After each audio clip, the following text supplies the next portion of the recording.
আরও কি হবে? মুসলিমরা কনস্ট্যান্টিনোপল আবার জয় করবে। এই কনস্ট্যান্টিনোপলের মধ্যে ফিতনা দেখা দিবে অচিরেই, মুসলিমরা ওইটা আবার দখল করবে ইনশাআল্লাহ তাআলা। আরও কি হবে? বললাম ভূমিকম্পের বছরগুলো আসবে সামনে, এবং মুতায়নুন শাদীদ, মহামারীও আসবে। আরও কি? বড় বড় 3টা ভূমিকম্প বাকি আছে এখনো। আগে বলেছি লেকচারে, একটা পৃথিবীর পূর্বে, একটা পশ্চিমে, একটা মাঝখানে। এগুলো এখনো বাকি আছে। বিশ্বে অনেক কিছু হওয়া এখনো বাকি আছে। এখন যা দেখছি এগুলোই স্বপ্ন, এগুলো চলে যাবে। সময় কি হবে? চলে যাবে। আরও নতুন সময় আসবে ইনশাআল্লাহ তাআলা। আমাদের দায়িত্ব কি? আমাদের দায়িত্ব পরিস্থিতি বুঝে দিন ধরে রাখা, আমল করা এবং মানুষকে দিনের দিকে আহ্বান করা। আমরা যদি দায়িত্ব পালন না করি তাহলে কি হবে? আল্লাহ পাক আমাদেরকে সরিয়ে দিয়ে নতুন কওম নিয়ে আসবে। আল্লাহ পাক সূরা মুহাম্মাদে বলেছেন, ওয়া ইন তাতাওয়াল্লাউ, তোমরা যদি মুখ ফিরিয়ে নাও, ইয়াস্তাবদিল কওমান গায়রাকুম, আল্লাহ পাক নতুন কওমকে তোমাদের জায়গায় স্থলাভিষিক্ত করবেন। সুম্মা লা ইয়াকুনু আমসালাকুম, তারা তোমাদের মতো হবে না, মানে আমাদের মতো অপদার্থ হবে না। উম্মার বিজয়ের শর্ত কি? আল্লাহ সূরা মুহাম্মাদেই বলেছেন, ইন তানসুরুল্লাহ ইয়ানসুরুকুম, তোমরা আল্লাহর দ্বীনকে সাহায্য করো তবেই আল্লাহ তোমাদেরকে সাহায্য করবে। ওয়া ইউসাব্বিত আকদামাকুম, তোমাদের পা আল্লাহ দৃঢ় করে রাখবেন। আমরা আল্লাহকে সাহায্য না করলে আল্লাহ পাক আমাদেরকে সাহায্য করবেন না। সিম্পল। আল্লাহ পাক সূরা রা'দের মধ্যে বলছেন, ইন্নাল্লাহা লা ইউগাইয়িরু মা বিকওমিন হাত্তা ইউগাইয়িরু মা বিআনফুসিহিম, আল্লাহ পাক কোনো কওমের অবস্থা ততক্ষণ পরিবর্তন করেন না যতক্ষণ না সেই কওম তার নিজের অবস্থার পরিবর্তনের চেষ্টা করে। তাহলে আমাদের পরিবর্তন কেন হচ্ছে না? কারণ আমরা নামাজ ছেড়ে দিয়েছি। 90% মুসলিমের দেশে কত পার্সেন্ট নামাজ পড়ে চিন্তা করে দেখবেন। আমরা কোরআন ছেড়ে দিয়েছি। 90% মুসলিমের দেশে কত পার্সেন্ট বিশুদ্ধ করে কোরআন তেলাওয়াত করতে পারে একটু খোঁজ নিয়ে দেখবেন। কোরআন শুমারি করে দেখেন, নামাজ শুমারি করে দেখেন, তাহলে বুঝতে পারবেন। আর যারা কোরআন পড়তে জানে তাদের মধ্যে কত পার্সেন্ট কোরআনের অর্থটা বোঝে, এটা আরও বড় বিষয়। তারপরে আবার কারা মেনে চলে, এটা আরও বড় বিষয়। আর আমরা কতজন মানুষ দিন ইসলামকে সামগ্রিক দিন হিসেবে মানি, এটাও একটা বড় বিষয়। আমরা মানি ঠিকই, আংশিক। যেমন ইবাদত বন্দেগীর জীবনে মুসলমান, অর্থনৈতিক জীবনে গিয়ে আবার সুদখোর, এমন না বিষয়টা? এমন হয় না বিষয়টা? ইবাদত বন্দেগীর জীবনে আমি পাক্কা মুসলিম, কপালে সেজদার দাগ আছে মাশাআল্লাহ, দাড়ি টুপিও আছে মাশাআল্লাহ, কিন্তু ব্যবসায় গিয়ে মাপে কম দিচ্ছি না, ব্যবসায় গিয়ে আমি হারাম ভেজাল দিচ্ছি কিনা, এরকম হচ্ছে কি না? হচ্ছে। কিন্তু সে কিন্তু মুসলিম এবং নামাজও পড়ে। তা আমাদের সমস্যা ভাই এখানেই। এখন এই সমস্যাটা সলভ করলে ইনশাল্লাহ সব সমস্যা সলভ হয়ে যাবে ইনশাল্লাহ। সমস্যাটা কি? আমরা ইসলামটাকে আংশিকভাবে মানি, পরিপূর্ণ জীবনে ইসলাম বাস্তবায়ন করতে পারছি না। আমি আপনি হয়তো কেউই পারছি না। ফখর করলে বলার নাই যে আমি খুব পারছি, আসলে আমিও পারছি না। কারণ এই যুগে এটা পারাটা খুব ডিফিকাল্ট। এই যুগে পারাটা কি? খুবই কঠিন। কিন্তু এটাই তো এই যুগের চ্যালেঞ্জ। নবীজি বলেছেন, তোমাদের সামনে এমন যুগ আসছে যে যুগে ঈমান ধরে রাখাটা হাতের মধ্যে আগুন ধরে রাখার মতো হবে। তবে সুসংবাদ ওই যুগে তাদের জন্যে যারা আমার সুন্নতকে আবার জীবিত করতে পারবে। যে আমার মৃত সুন্নতকে জীবিত করবে, আল্লাহ পাক তাকে 50 জন শহীদ সাহাবীর সমান নেকি দিবে ইনশাআল্লাহ। এটাই আমাদের কাজ। আল্লাহ পাক আমাদেরকে তৌফিক দান করুন। তার মানে তাকদীর লেখা হয়ে গেছে। এবার আল্লাহ রাব্বুল আলামিন কি করলেন? আল্লাহ পাক এই মহাবিশ্ব সৃষ্টি করলেন। হুয়াল্লাযী খালাকাস সামাওয়াতি ওয়াল আরদ ফি 6 আইয়াম। কয় দিনে? আল্লাহ পাক পুরো মহাবিশ্ব সৃষ্টি করলেন কয় দিনে? আমাকে বলেন তো, মহাবিশ্বকে আল্লাহ পাক ঘৃণা করে সৃষ্টি করেছেন না ভালোবেসে? তাহলে আল্লাহ পাক কি ভালোবাসার সত্তা নয়? আল্লাহ রাব্বুল আলামিন কি ভালোবাসেন না? আল্লাহ পাকের একটা নামই হচ্ছে গফুর আল ওয়াদুদ, ওয়া হুয়াল গফুরুল ওয়াদুদ। আল্লাহ পাক হচ্ছেন ক্ষমাশীল, পরম ক্ষমাশীল এবং প্রেমময়। আল্লাহ পাক তার নাম দিয়েছেন আল ওয়াদুদ, মানে প্রেমময়। আল্লাহ পাক ভালোবাসেন কি না? তাহলে এই পুরো মহাবিশ্ব সৃষ্টি করে আল্লাহ পাক কি মহাবিশ্বের মধ্যে ভালোবাসা ছড়িয়ে দেন নাই? আল্লাহ রাব্বুল আলামিন 6 দিনে মহাবিশ্ব সৃষ্টি করে মহাবিশ্বের সব জায়গায় যার যার কাজ তাকে বুঝিয়ে দিলেন। কোন গ্রহ কি কাজ করবে, কোন সৌরজগৎ কেমন করে চলবে, দুনিয়া কিভাবে ঘুরবে, সূর্য কিভাবে উঠবে, চাঁদ কিভাবে আসবে, কোন মাখলুক কি কাজ করবে, ফেরেশতাদের কাজ কি হবে, ইত্যাদি ইত্যাদি। আল্লাহ পাক সমস্ত কাজ বুঝিয়ে দিলেন। সূরা আলিফ লাম মিম সেজদা, হামিম সেজদার মধ্যে আছে, করে দেখবেন। আল্লাহ পাক পুরো মহাবিশ্বের দায়িত্ব বন্টন করে দিলেন। এবার আল্লাহ রাব্বুল আলামিন কি করলেন শোনেন। আল্লাহ রাব্বুল আলামিন বলছেন, এই পুরো মাখলুক কায়নাত সৃষ্টি করার পর আল্লাহ পাক তার রহমতকে 100 ভাগে ভাগ করলেন। কত ভাগে? আল্লাহ পাকের দয়া, রহমত, ভালোবাসাকে 100 ভাগে ভাগ করলেন। ভাগ করে এক ভাগ, মাত্র এক ভাগ আল্লাহ পাক পুরো মহাবিশ্বে ছড়িয়ে দিলেন, বলেন সুবহানাল্লাহ।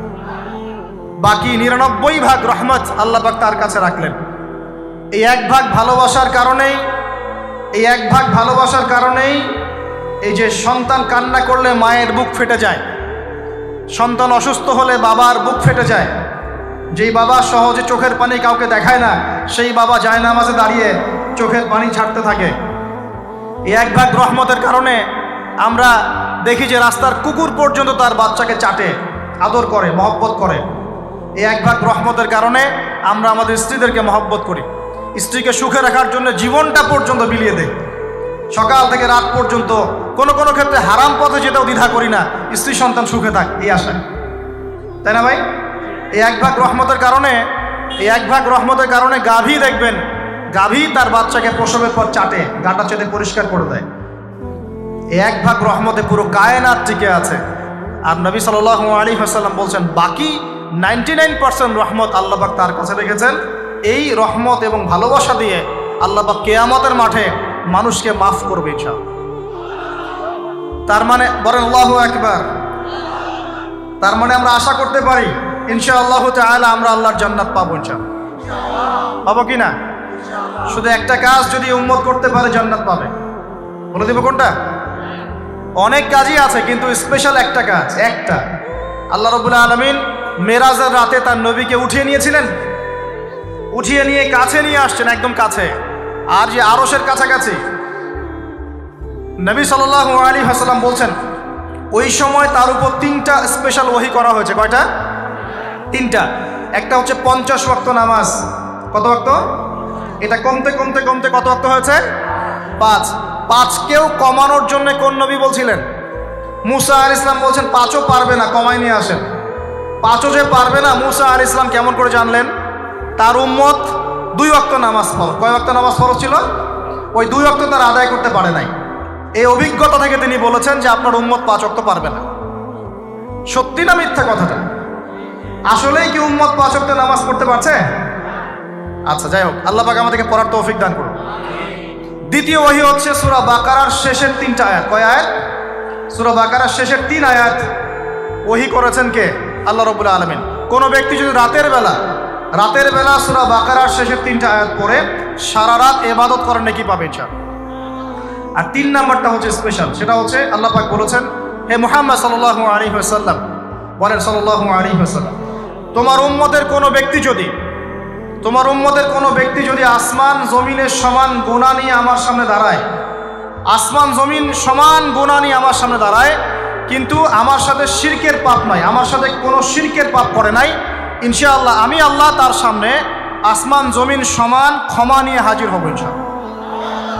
তার মানে আমরা যদি ইনশাআল্লাহ তাআলা শিরকের পাপ থেকে দূরে থাকতে পারি, ইনশাআল্লাহ আশা করা যায় আমরা আল্লাহর সন্তুষ্টি পাবো ইনশাআল্লাহ।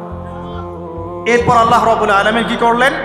আল্লাহ রাব্বুল আলামিন পুরো মহাবিশ্ব সৃষ্টি করে সব দায়িত্ব ভাগ করে দিলেন। ভাগ করে দেওয়ার পরে আল্লাহ পাক জান্নাত জাহান্নাম সৃষ্টি করেছেন কিনা? আচ্ছা, জান্নাত এবং জাহান্নাম কার কার জন্য সৃষ্টি করেছেন বলেন? জিন আর মানুষ। আচ্ছা, এখন জান্নাতের চেয়ে কি শান্তির কোনো জায়গা আছে? আচ্ছা, এই জান্নাত কার জন্য সৃষ্টি করেছেন? জিন আর মানুষ। আচ্ছা, তাহলে আল্লাহ পাক মানব জাতিকে ভালোবাসেন কিনা? ভালোবাসেন কিনা? আপনি যখন কাউকে ভালোবাসবেন তাকে সবচেয়ে সুন্দর গিফট দিতে চাইবেন কিনা? তার জন্য সবচেয়ে ভালোটা কিনতে চাইবেন কিনা? আল্লাহ পাক জান্নাত তৈরি করেছেন কাদের জন্য? আমাদের জন্য। তার মানে আল্লাহ পাক আমাদেরকে ভালোবাসেন কিনা? অবশ্যই বাসেন। আল্লাহ রাব্বুল আলামিন জাহান্নামও তো সৃষ্টি করেছেন। এখন যদি বলি যে তাহলে আল্লাহ পাক কি আমাদেরকে ভালোবাসেন না, জাহান্নামে কিভাবে দিবেন? উত্তরটা কি হবে তাহলে? উত্তর হচ্ছে এই যে যদি আল্লাহ না করুক কোনো ব্যক্তি জাহান্নামে যায়, তাহলে বুঝতে হবে সেই ব্যক্তি জাহান্নামে যাওয়ার যোগ্য ছিল বলেই জাহান্নামে গিয়েছে। কথা কি বুঝতে পারছেন? আর যদি কোনো ব্যক্তি জান্নাতে যায় তাহলে বুঝতে হবে সেই ব্যক্তির উপর আল্লাহ পাক দয়া করেছেন বলেই সে জান্নাতে গিয়েছে। মানুষ তার আমল দিয়ে জান্নাতে যেতে পারবে না, মানুষ তার আমল দিয়ে জান্নাতে যেতে পারবে না, আল্লাহর দয়া অনুগ্রহ দিয়ে জান্নাতে যাবে ইনশাআল্লাহ। আল্লাহ পাক আমাদের সবাইকে সেই দয়া অর্জন করার তৌফিক দান করুন। সামনে রহমত পাওয়ার একটা সুবর্ণ সুযোগ আসছে, সেটা হলো রমজান মাস। কি মাস? রমজান মাস। আমরা দোয়া করি আল্লাহ পাক আমাদের সবাইকে সুস্থতার সাথে রমজানের সবগুলো রোজা রাখার তৌফিক দান করুন। নবীজি বলেছেন এই মাসে যে ইবাদত করে তার গুনাহ মাফ করাতে পারলো না, তার জন্য ধ্বংস বলে নাউজ। আমরা তো রমজান আসার আগে দুনিয়াবি প্ল্যান করছি, রমজানে কিভাবে ব্যবসায় উন্নতি করব, রমজানে কিভাবে বেশি লাভ করব। হ্যাঁ, তো রমজান মাস হচ্ছে ইবাদতের মৌসুম। আল্লাহ পাক আমাদের সবাইকে রমজান মাসে 5 ওয়াক্ত নামাজ পড়ার তৌফিক দান করুন, কোরআন তেলাওয়াত করার তৌফিক দান করুন, কোরআন বুঝে পড়ার তৌফিক দান করুন, তারাবির নামাজ জামাতে পড়ার তৌফিক দান করুন, এবং বেশি বেশি মানুষকে ইফতার করানোর তৌফিক দান করুন। যাদের জাকাত ফরজ হয়েছে জাকাত দিচ্ছেন না, আল্লাহর ওয়াস্তে রমজান মাসে জাকাত দিয়ে দিবেন ইনশাআল্লাহ। আর আমি কিন্তু আগেই বলেছি রমজান মাসে ভাই দ্রব্যমূল্যের দাম কিন্তু খুব চড়া ওঠানামা কম। অতএব যাদের সামর্থ্য কম তাদের ঘরে ইফতার পৌঁছে দেওয়ার দায়িত্ব কার? যা আমাদের। যাদের সামর্থ্য আছে তারা, যারা সামর্থ্যবান নয় তাদের ঘরে ঘরে মাসের বাজার পৌঁছে দেবেন ইনশাআল্লাহ। আল্লাহ পাক তৌফিক এনায়েত করুন বলি আমি। এবার দেখেন আল্লাহ পাক সৃষ্টি করলেন আদম আলাইহিস সালামকে। কাকে? এর আগে আল্লাহ পাক জিন-জাতি সৃষ্টি করেছেন, আমি ওইদিকে যাচ্ছি না, আমি মানুষের কথা বলছি। আদম আলাইহিস সালামকে আল্লাহ পাক কেমন করে সৃষ্টি করেছেন? আল্লাহ পাক সূরা সাদের মধ্যে বলেছেন যে খলাকতু বিয়াদাই, খলাকতু বিয়াদাই, আমি আদমকে আমার হাত দিয়ে সৃষ্টি করেছি। কি দিয়ে? হাত দিয়ে। এটা কি ভালোবাসার বহিঃপ্রকাশ নয়? আল্লাহ পাক কি আমাদেরকে ভালোবাসেন না? ভালোবাসেন। আচ্ছা, এই দুনিয়াতে যত কিছু আছে, এই দুনিয়ার আকাশ বাতাস নদী নালা পানি অক্সিজেন সবকিছু কার জন্য সৃষ্টি করা হয়েছে? গরু ছাগলদের জন্য, মানুষের জন্য। মূল দায়িত্ব কার? মূল অধিকার কার? মানুষের নয় কি? তাহলে এই পুরো বিষয়গুলো কি আল্লাহ পাকের ভালোবাসার বহিঃপ্রকাশ নয়? হ্যাঁ। আচ্ছা, এবার আসেন আল্লাহ পাক আদম আলাইহিস সালামকে সৃষ্টি করে সমস্ত নাম শিক্ষা দিয়েছেন। এই যে নাম শিখানো মানে জ্ঞান শিখানো, এই জ্ঞান শিখানোটা কি আল্লাহর দয়া ভালোবাসা নিদর্শন নয়? একটু ধরাই দিচ্ছি আপনাদেরকে। এবার সামনে আসেন, আল্লাহ পাক ফেরেশতাদের সামনে তাকে উপস্থাপন করলেন, করে বললেন সব ফেরেশতা তোমরা যারা আছো সেজদা করো আদমকে। এই যে আমাদের পিতাকে সম্মানিত করা হচ্ছে, এটা কি ভালোবাসার বহিঃপ্রকাশ নয়? এবার আমাদের পিতাকে সম্মানিত করা হলো, ইবলিস সেজদা করলো না, সে কিয়াস করলো, বাতিল কিয়াস যুক্তি দিল আমি তার চেয়ে শ্রেষ্ঠ ইত্যাদি। আল্লাহ পাক ইবলিসকে অভিশপ্ত করলেন, আমাদের পিতা তাকে জান্নাতে রাখলেন। এই যে জান্নাতে রাখলেন, এটা কি আল্লাহ পাকের ভালোবাসা নয়? এবার আল্লাহ পাক আদম আলাইহিস সালামের পাঁজর থেকে সৃষ্টি করলেন তার স্ত্রী হাওয়া আলাইহিস সালামকে। ওই যে শুরুতে বলেছি স্রষ্টা একা থাকতে পারলেও সৃষ্টি কি পারবে? এই জন্য আদম আলাইহিস সালামের পাঁজর থেকে তার স্ত্রীকে সৃষ্টি করা হয়েছে।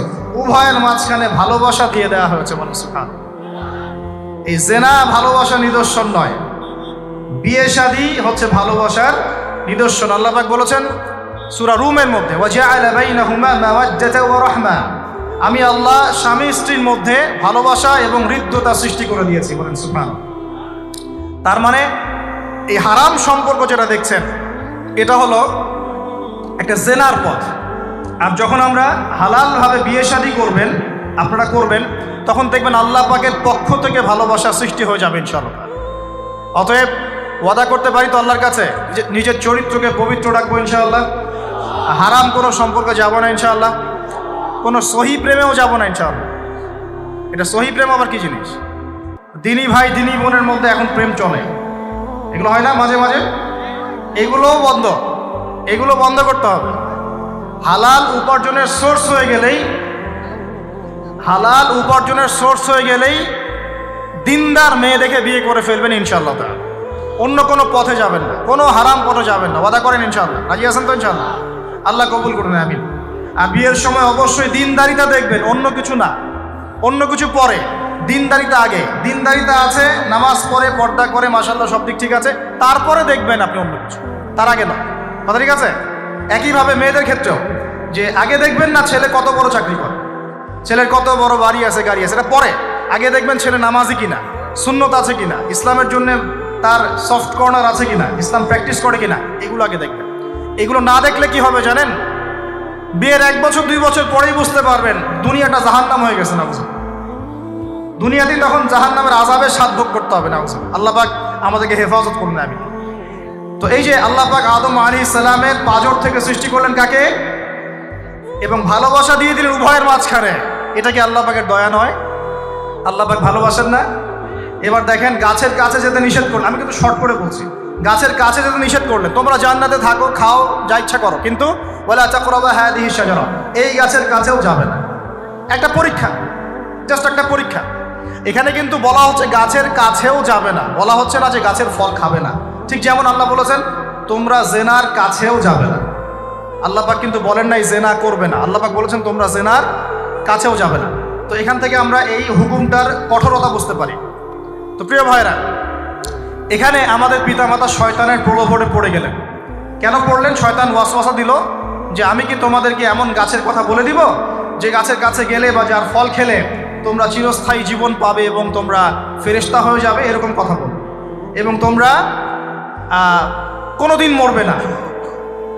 হাল আদুল্লুকা আলা শাজারাতিল খুলদি ওয়া মুলকিন লা ইয়াবলা, এই দুটো ওয়াসওয়াসা, চিরস্থায়িত্বের ওয়াসওয়াসা এবং অমরত্বের ওয়াসওয়াসা দিয়ে আমাদের পিতামাতাকে নিয়ে গেল।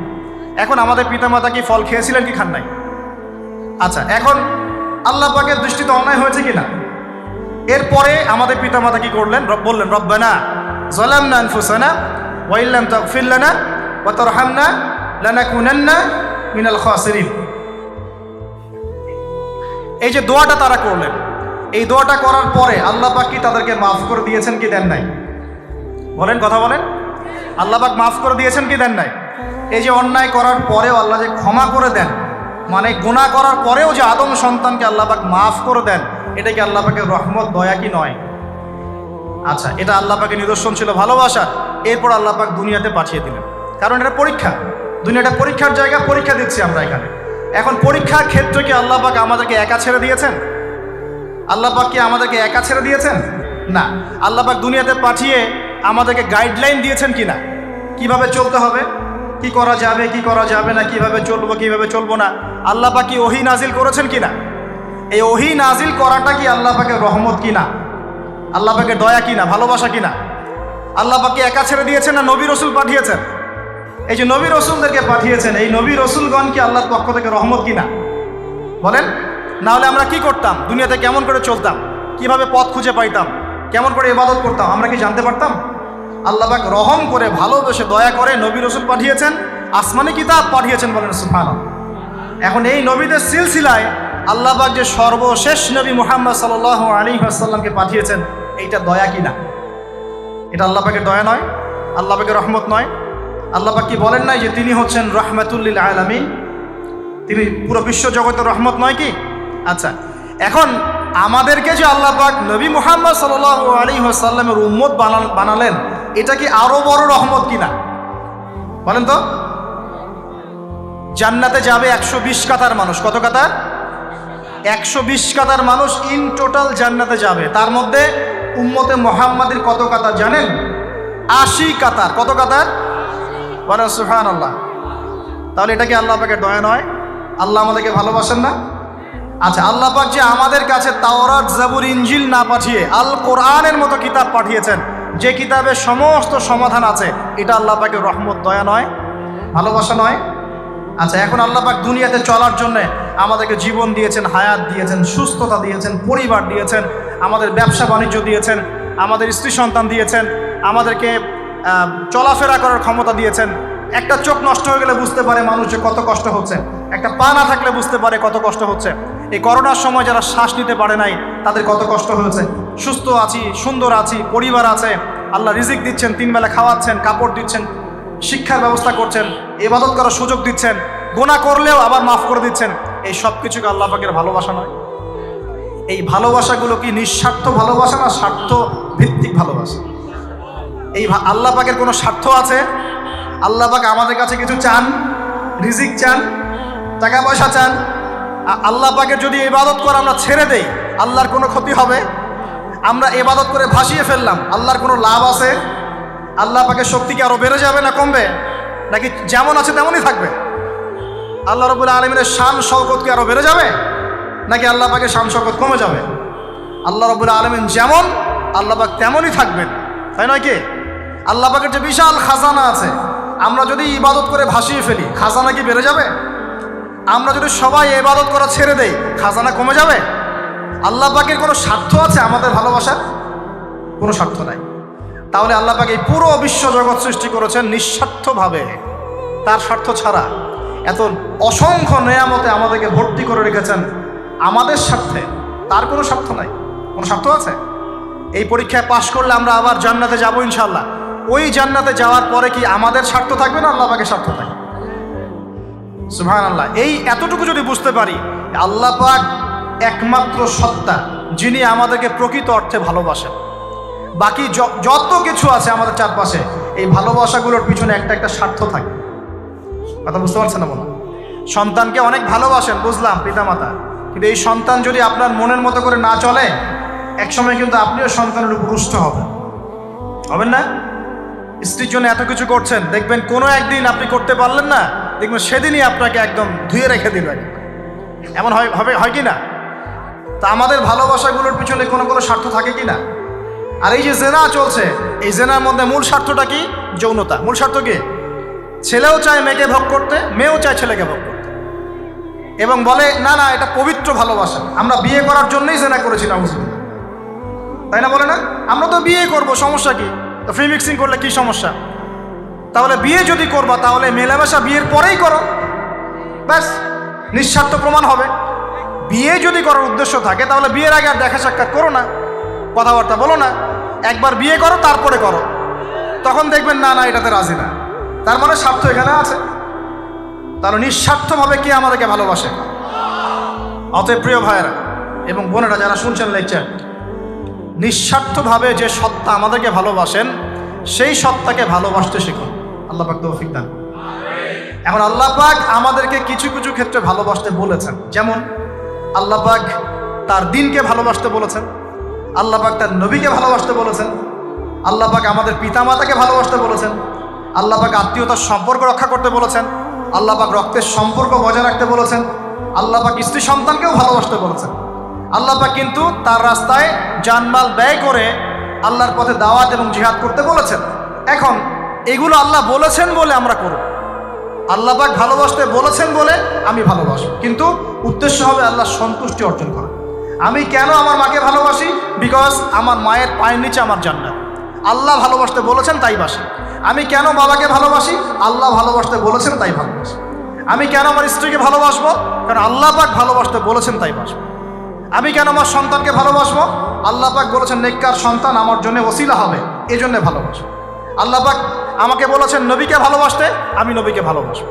আল্লাহ পাক যে বিষয়গুলোকে ভালোবাসতে বলেছেন আমরা অবশ্যই ভালোবাসবো। কিন্তু আল্লাহ পাক কি আমাকে হারাম এই 14ই ফেব্রুয়ারির এই ভ্যালেন্টাইন্স ডেকে ভালোবাসতে বলেছেন? আল্লাহ পাক ইহুদি খ্রিস্টানদের সংস্কৃতিকে ভালোবাসতে বলেছেন? আল্লাহ পাক এই জেনা করতে বলেছেন? এই ফ্রি মিক্সিং করতে বলেছেন? আল্লাহ পাক পতিতালয় রাত কাটাতে বলেছে? গার্লফ্রেন্ডকে ফুল দিতে বলেছে? আল্লাহ রাব্বুল আলামিন কি বলেছে বিয়ের আগে শারীরিক সম্পর্ক করো? আল্লাহ পাক বলেছে যে আজকে সকালে সম্পর্ক করো, কালকে ব্রেকআপ, তারপর আরেকটা মেয়ের সাথে, তারপর আরেকটা ছেলের সাথে? আল্লাহ পাক ফোনে ফোনে এসব প্রেম করতে বলেছে? আল্লাহ পাক এগুলো হারাম করেছেন, বাস আমি করবো না, সিম্পল। নিজের প্রবৃত্তি অনেক কিছু চাইবে, নিজের প্রবৃত্তিকে আল্লাহর সামনে আত্মসমর্পণ করার নাম হচ্ছে ইসলাম। মন যা চায় তা করা যাবে না। কেন? কারণ আমি কারাগারের জীবনে বসে আছি, কারাগারের মধ্যে মন যা চায় তাই করা যাবে। এই কাজগুলো কখন করব? আমি বিয়ে শাদী করার পরে করব। বিয়ে শাদী করবেন, আপনি স্ত্রীকে নিয়ে ঘোরেন, স্ত্রীকে নিয়ে আল্লাহর সৃষ্টি দেখেন, স্ত্রীকে নিয়ে আপনি বাইকে ঘোরেন, রিক্সায় ঘোরেন, চটপটি খান, ফুচকা খান, আইসক্রিম খান, কোনো সমস্যা নেই। এবার তো যুবকরা বলবো যে ভাই বিয়ে শাদী তো দেয় না, কি করব? আমি পরামর্শ দিচ্ছি বড় ভাই হিসেবে, প্রথমে হালাল রিজিকের সোর্স করতে হবে। রিজিকের সোর্স না করে বিয়ে করা যাবে না, আত্মসম্মান থাকবে না। তাও পুরুষ মানুষের আত্মসম্মান কখন চলে যায়? যখন হাত পাততে হয় তখন। যখন আপনি রিজিকের সোর্স তৈরি করেছেন, আপনি স্বাবলম্বী, আপনি মাশাআল্লাহ মাসে 10-20-30 হাজার টাকা আর্ন করেন, বা 1 লাখ 2 লাখ টাকা আর্ন করেন, আলহামদুলিল্লাহ, কারো কাছে হাত পাততে হয় না, সবাই দেখবেন আপনাকে সম্মান দিবে। যখন আপনার অন্যের কাছে হাত পাততে হবে তখন দেখবেন স্ত্রীও সম্মান করছে না। তো এই জন্য ডিগনিটি আগে, ডিগনিটি ফার্স্ট। আপনার ডিগনিটি অর্জন করতে হলে একটা হালাল উপার্জনের সোর্স লাগবে, এক। তারপরে পিতামাতাকে বোঝানোর চেষ্টা করবেন। যদি কাউকে পছন্দ করেও থাকেন না দেখেই বা শুনে যে হ্যাঁ ওখানে একজন দিনদার মেয়ে ইত্যাদি, তাহলে পারিবারিকভাবে বিয়ের প্রস্তাব পাঠাবেন, নিজে পণ্ডিতি করতে যাবেন, পারিবারিকভাবে পাঠাবেন। যদি রাজি হয় আলহামদুলিল্লাহ, রাজি না হলে কি নিজে নিয়ে পালায় যাবেন? এই কাজ করতে যাবেন না। ইস্তেখারা করবেন। কি করবেন? ইস্তেখারা। 2 রাকাত নফল নামাজ পড়ে আল্লাহর কাছে দোয়া করবেন। হিসনুল মুসলিম বইটা কিনবেন, ওখানে দেখবেন ইস্তেখারার দোয়া আছে। ইস্তেখারা মানে হচ্ছে আল্লাহর সাথে পরামর্শ করা। আল্লাহ, আমি এই কাজটা করতে যাচ্ছি, যদি কাজটা আমার জন্য ভালো হয়, আমার দুনিয়া আখিরাতের জন্য ভালো হয়, আল্লাহ কাজটাকে তুমি সহজ করে দাও, আল্লাহ কাজটার মধ্যে বরকত দান করে দাও। আর যদি এই কাজটা দুনিয়া আখিরাতের জন্য খারাপ হয়, আল্লাহ তুমি কাজটাকে সরায় দাও, আমাকেও কাজটা থেকে সরায় দাও। এটা হচ্ছে ইস্তেখারা। এই দোয়া বেশি বেশি করলে ইনশাল্লাহ আল্লাহর পক্ষ থেকেই ফয়সালা হবে। আর এই জায়গায় বেশি ব্যতিব্যস্ত হবেন না। অনেক সময় কিন্তু ফ্যান্টাসিতে ভুগি আমরা, অস্থির হয়ে যাই। অস্থির হলেই ডিসিশন নিতে ভুল হবে। অস্থির হলেই ডিসিশন নিতে ভুল হবে। স্থির থাকতে হবে। নিজেকে স্থির রাখার জন্য কি করবেন? বেশি বেশি নফল রোজা রাখবেন। বেশি বেশি কি করবেন? নফল রোজা রাখবেন। আর ভালো কাজে ব্যস্ত রাখবেন নিজেকে। ভালো কাজে কি করবেন? ব্যস্ত রাখবেন। একা একা থাকলে আর এই যে খারাপ সার্কেলের মধ্যে থাকলেই মাথার মধ্যে শয়তান ভর করবে, তখন দেখবেন অস্থির হয়ে গেছেন আপনি। স্থির হওয়ার চেষ্টা করেন, ভালো কাজে ব্যস্ত রাখেন, হালাল পথ অবলম্বন করে হারাম থেকে বেঁচে থাকেন। এখন যে জায়গায় আসছিলাম, এখান থেকে আস্তে আস্তে শেষের দিকে যাবো। দেখুন, আল্লাহ পাক যে বিষয়গুলোকে ভালোবাসতে বলেছেন আমি ভালোবাসব, এই ভালোবাসা জায়েজ, হালাল। এই ভালোবাসার উদ্দেশ্য আল্লাহর সন্তুষ্টি অর্জন করা। এই ভালোবাসার উদ্দেশ্য এই নয় যে আমি যাকে ভালোবাসি তার কাছে আমি কিছু প্রত্যাশা করছি। না, আমি কিছু প্রত্যাশা করছি না, আমি প্রত্যাশা করছি আল্লাহর সন্তুষ্টি। তখন দেখবেন সে আপনাকে কষ্ট দিলেও আপনি সবর করতে পারবেন। কেন সবর করতে পারবেন? কারণ আপনি তো আল্লাহর সন্তুষ্টির জন্য তাকে ভালোবাসছেন, আপনার তো কোনো স্বার্থ নাই। এখন আপনি দেখবেন রিল্যাক্স থাকতে পারবেন, সম্পর্ক টিকেও থাকবে এবং আপনি ক্ষমা করতে পারবেন মানুষকে। যখন নিজের চাওয়াটাকে আপনি ইনফোর্স করতে চাইবেন, তখন কিন্তু আপনি এই সম্পর্ক নষ্ট করে ফেলতে পারেন, কারণ আপনি হক পাচ্ছেন না। সামনে আসেন। এবার আমরা কি ওয়াদা করতে পারি যুবক ভাইরা, ইনশাআল্লাহ তাআলা আমরা হারাম পথে যাব না, হালাল পথে থাকবো? পশ্চিমাদের এই মদতপৃষ্ঠ এই সো কল্ড ভালোবাসা দিবসের এই স্রোতে আমরা গা ভাসাবো না। আমরা কি ওয়াদা করতে পারি? আমরা কি ওয়াদা করতে পারি যে ইনশাআল্লাহ আমরা হালালভাবে বিয়ে শাদী করবো, কোনো হারামে যাবো না ইনশাআল্লাহ?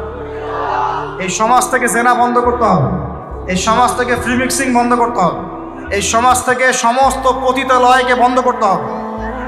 বন্ধ করে আমরা সামাজিক উদ্যোগ নিয়ে প্রয়োজনে আমাদের পলিটিক্যাল পাওয়ারকে কাজে লাগিয়ে সমস্ত পতিতালয়গুলো বন্ধ করে ওই মেয়েদের রিজিকের জন্যে আমরা বিকল্প ব্যবস্থা করবো ইনশাআল্লাহ। আমরা টাকা পয়সা একত্রিত করে তাদের জন্য কর্মসংস্থান করতে পারি না? এইগুলো কাজ করে নারীর অধিকার প্রতিষ্ঠা করা যায় না? নাকি রাস্তাঘাটে গাড়ির স্লোগান দিয়ে প্রতিষ্ঠা করা যাবে? সমস্ত যে নোংরা জায়গাগুলো আছে এগুলো বন্ধ করে ওই মেয়েদের, ওই মেয়েরা কিন্তু কারো মা, ওরা দেখবেন কারো বোন, কারো স্ত্রী বা কারো সহধর্মিনী কিছু একটা হবেন। তারাও কিন্তু মানুষ, তারাও মানুষ, হয়তো অন্ধকার জগতে হারিয়ে গেছে, দালালের খপ্পরে পড়েছে বা পেটের দায়ে পড়ে কাজ করছে। যদি আমরা তাদের জন্য বিকল্প ব্যবস্থা করে দিতে পারি, আল্লাহ পাক আমাদেরকে তৌফিক দান করুন, তাদের জন্য কর্মসংস্থানের ব্যবস্থা করতে পারি, একটা মেয়েও এই হারাম পথে যাবে না ইনশাআল্লাহ। আমরা কি এভাবে নারীর অধিকার প্রতিষ্ঠা করতে পারি না? আমরা কি এতিম মেয়েদের দায়িত্ব নিয়ে করতে পারি না? আমরা কি সমাজের বিধবা মেয়েদেরকে বিয়ে করতে পারি না? তালাকপ্রাপ্ত মেয়েদের দায়িত্ব নিতে পারি না? মেয়েদের অধিকার নিয়ে অনেক কথা বলা হয়, কিন্তু এই কথাগুলো থাকে খালি বুলি, বাস্তবতা নাই। বাস্তবে কয়জন ছেলে এতিম একটা মেয়েকে বিয়ে করে দেখিয়েছে?